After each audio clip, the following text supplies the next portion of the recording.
Hello guys, welcome to my YouTube channel.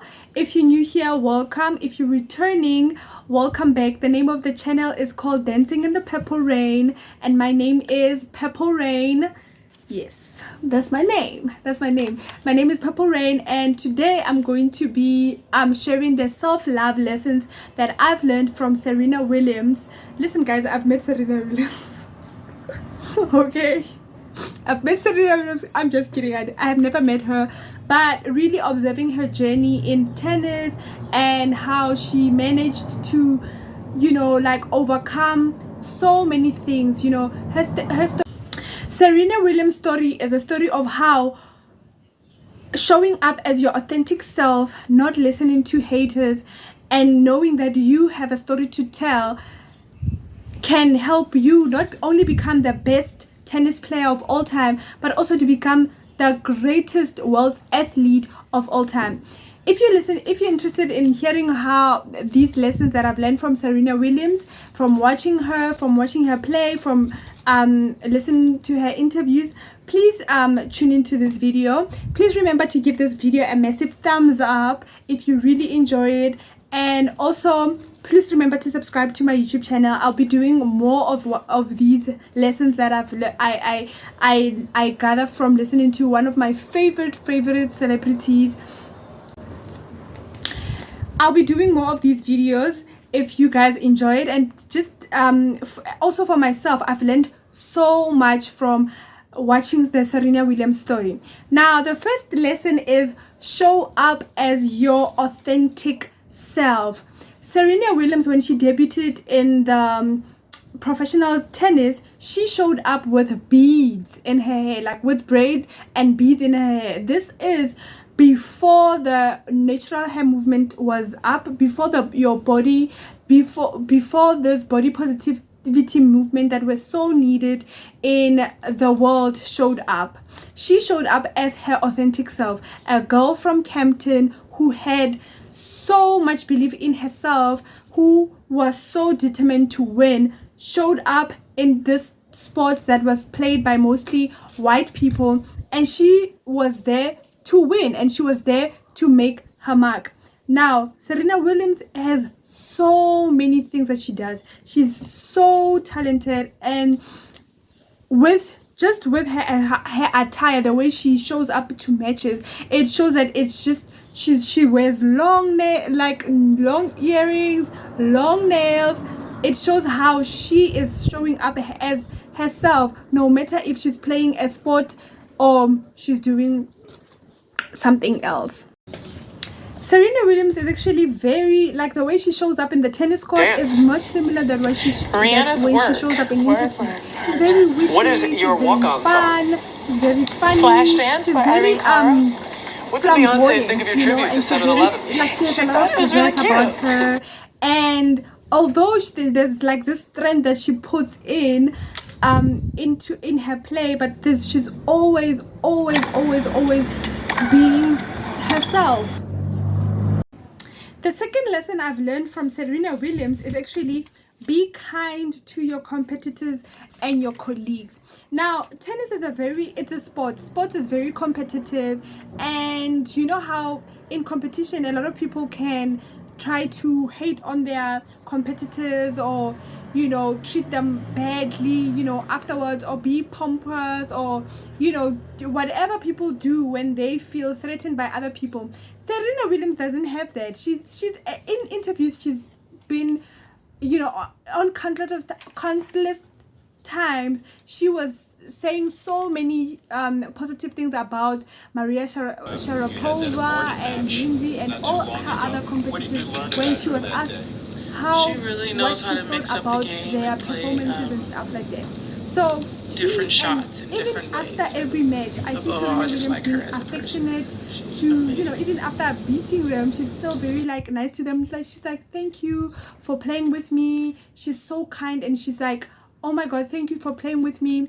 She doesn't, have this, you can't share with me mindset, because it shows that how she doesn't see other people as her competition. She just understands that she's doing a sport, and in that she is gonna show up as herself and her most authentic self. and she's gonna win, honey.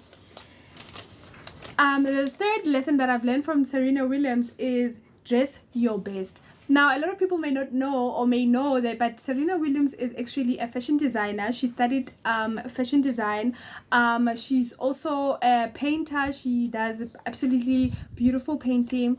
And she also collaborates with other designers in designing her tennis outfits. Fashion in this era, I was definitely attending the Art Institute. My major was fashion. I was actually coming out of Puma because I was moving on to Nike, and I wanted to bring a little more pizzazz on it. So on the shoulder sleeve, you see like rhinestones. I put each rhinestone on the sleeve, and I sewed my bra into the dress. So it was really helpful that I was able to know how to do these skills of sewing.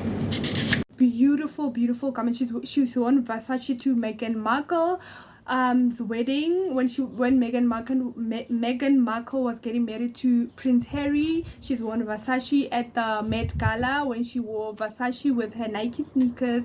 And again, she's showing up as her full self. She says one of her favorite brands in sports is Nike, and also another one of her favorite brands in fashion. You play in the shoe.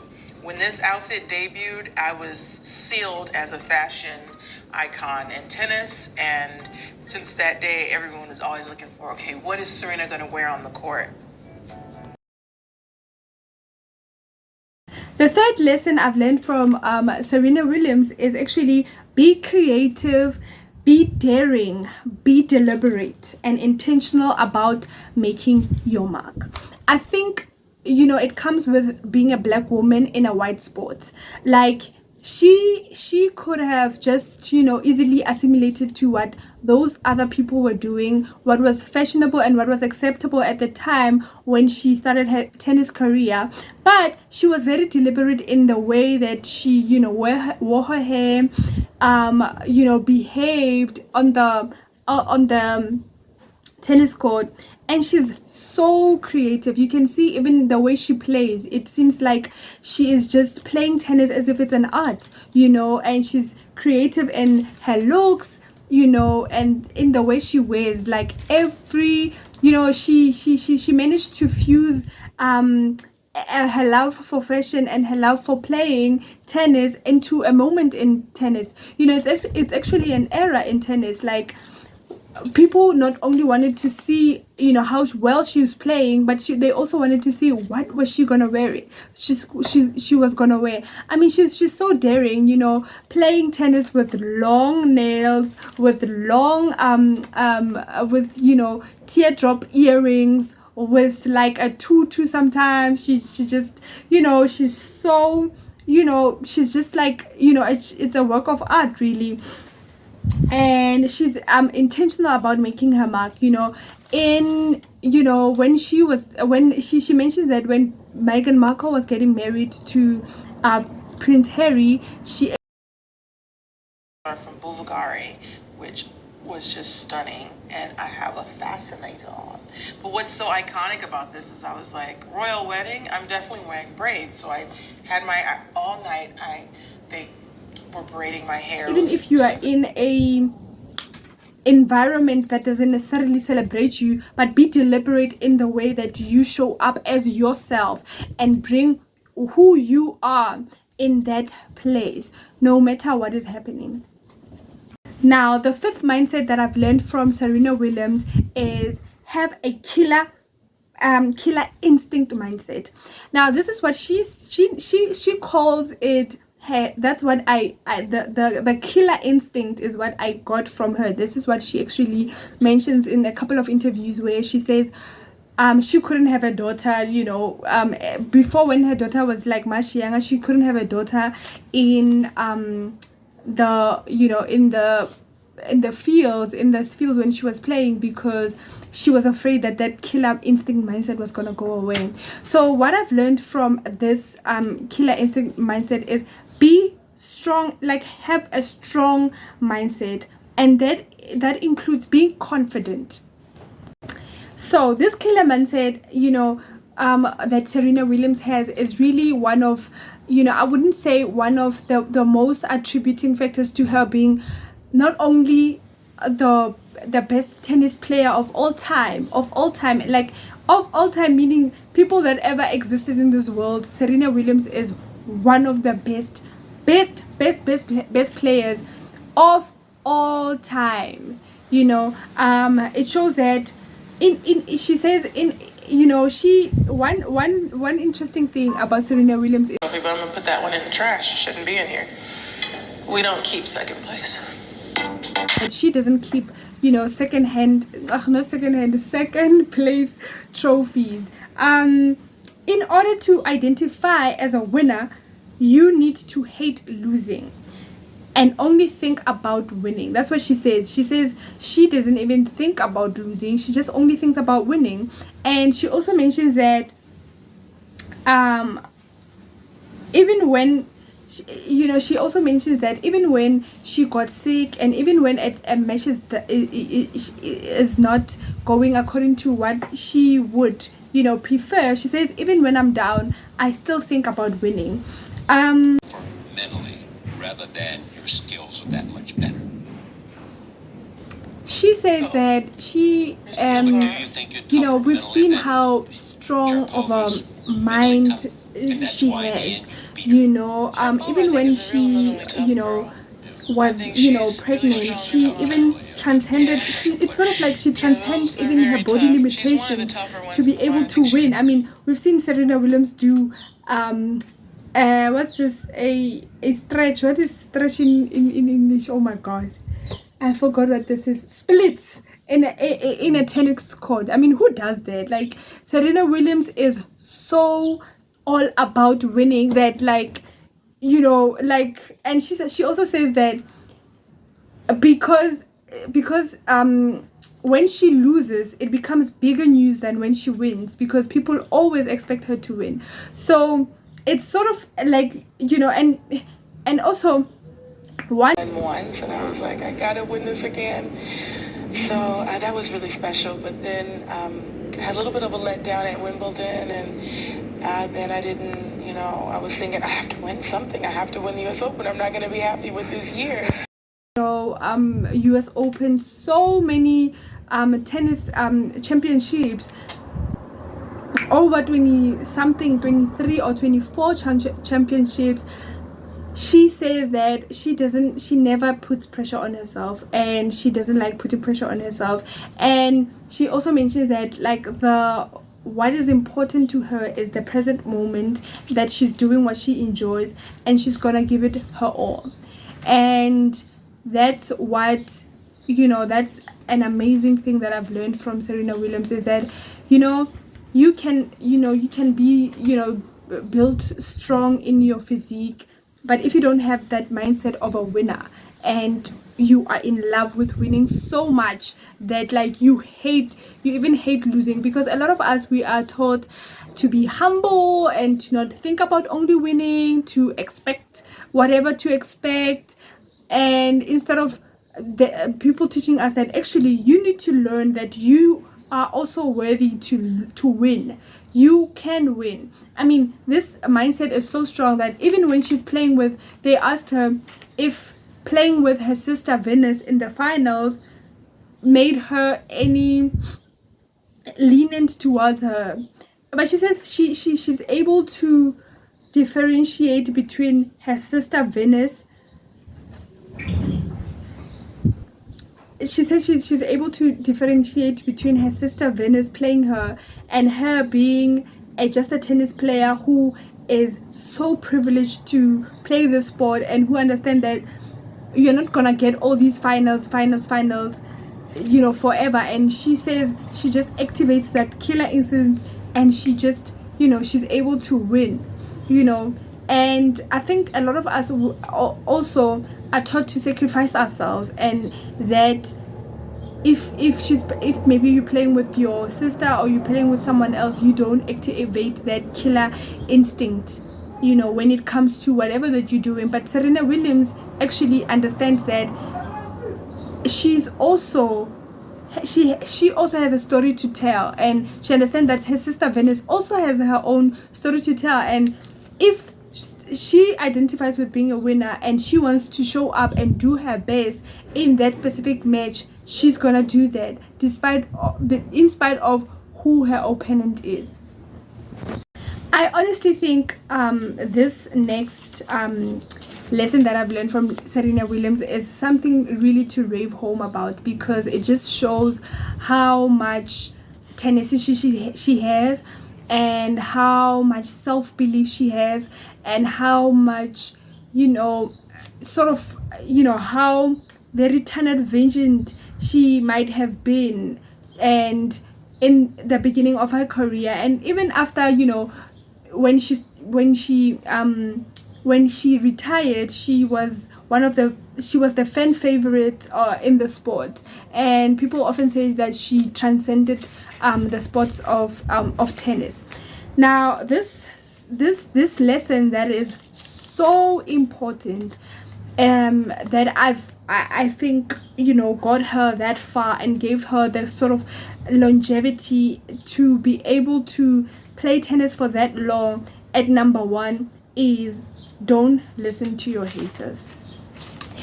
It's very interesting that, so when Serena Williams started, at a time where black people were not even playing sports, black people were not even the best in the sport of tennis, a lot of people, and with very little and limited resources, with just the vision of her father, and how her father was just like, these girls are gonna be the best.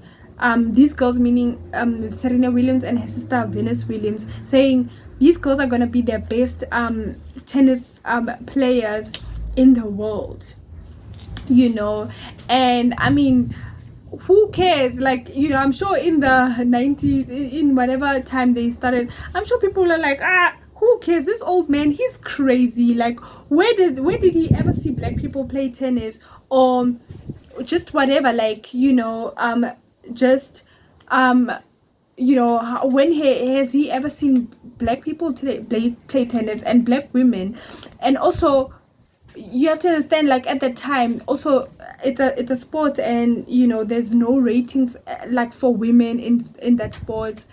The ratings were lower than the ratings of men, and as time went on, people actually tuned in to watch how Serena Williams played. So don't listen to your haters.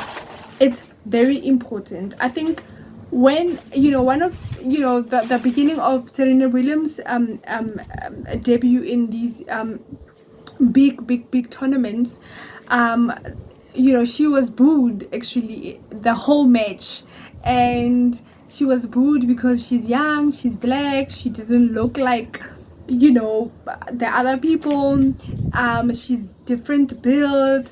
And even at the time, she mentions that she was very smaller than most girls, and she just had to work harder to be able to win matches, because there were players who were bigger than her, who would throw bigger serves than her, because she was not as strong as she built herself to be now. And she says, in this match, they were booing Serena Williams, and Serena Williams like amazingly won this match where she was being booed. And even in her career, just there were so many misogynistic things that she had to go through. People would say she looks like a man, which she doesn't, which is crazy, because women are allowed to be strong too, and women have muscles. And they would say she looks like a man. And I was looking at an interview with this other guy, David Letterman, and he was poking fun at her by saying, oh, would she be interested in playing with the men, like, does she want to, like, in a joking way, and she just laughs, and she's like, oh no, like, men are much stronger, men are much faster, and men are much more, they are built differently than women. And she's also been one of the most tested, in terms of tested for drug use athletes, just to show how she's been nitpicked by the sports, how her reactions to, you know, these people at first, you know, people not believing that a black girl can actually do that, and how people would say to her blatantly, like, you know, you don't look like, you're not feminine enough, or you are not whatever enough, you know, you're not maybe rich enough. And also because you have to understand, like, she comes from very humble beginnings, so you have to understand the classism that comes with, you know, playing a sports like tennis, the misogynistic, you know, remarks that she had to face, you know, you know, it's just amazing how she just never listened to the haters. She never internalized people's voices of how she should be and how she should look, but she was just focused on what she was focused on, because she knew that, you know, her story matters. This brings me to my seventh lesson that I've learned from Serena Williams is love and celebrate your body. I think because she's an athlete and she actually works with her body, and a lot of us, we don't actually understand that, like, we actually work with our bodies. Like, everyone who is working works with their body, whether they're working with their body part, like their brain, their hands, their whatever. But she has on so many occasions showed up, and, you know, one of my favorite moments was when she was performing, twerking and being like sassy and, you know, whatever, with Beyonce, on tour with Beyonce. And that was such a power moment for me to see Serena Williams act like, you know, being so much into her element. And she's that girl, like, she's always been that girl, and she always mentions how she likes twerking, she likes, you know, having fun. And it was so interesting to see her show up in, you know, in music like that, you know. And she mentioned that at first people used to poke fun of her hands. You know, she has beautiful strong hands, and people used to poke fun of her hands. And she mentioned that at some point she had to be like, you know what, I love my hands, because my hands, they are the ones that allow me to be able to make these big serves. I am able to hold the racket like in a strong way, and she's able to be, her hands make her who she is, and her body. And also people used to make fun of, like, her body because she has, you know, a BBL. You know, people are getting BBLs now, and she has a BBL meaning like a big butt lift, you know.